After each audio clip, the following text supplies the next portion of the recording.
what we're trying to do with this report is basically create awareness in the living rooms of Southern Ontario. I mean, people in Sudbury, people in Thunder Bay, people in Timmins understand what the Ring of Fire is and the potential.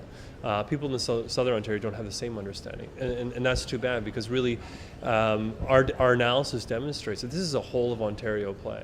Right, and that's the goal. Is we want to do what the Canadian Association of Petroleum Producers did for the oil sands about 15 years ago, is successfully turn the oil sands from an Alberta play to a Canada-wide national public policy priority. We want to do the same thing with the Ring of Fire. I'm not sure it was a misunderstanding per se. I just don't think people recognized how big this project was and what kind of impact it could have on the revenue for the federal, provincial governments, the municipalities, the spin-off in jobs, and all of the value creation for everybody involved.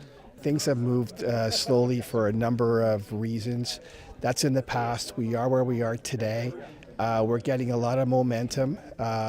We sense that the federal government, the provincial government, the First Nations, and other stakeholders are supportive of our project, and everybody wants to see something happen. We have to ensure that it's done properly with the consent of all required parties, that we follow all of the rules and regulations imposed upon us by the various government bodies, that we work hand in hand with the First Nations.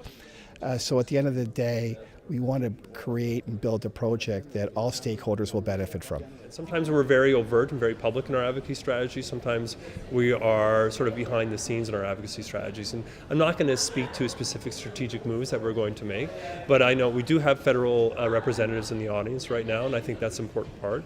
I think right now our focus is really creating that bottom-up public understanding of the potential, and to really give politicians at both levels no choice but to say this is a priority and we need to invest.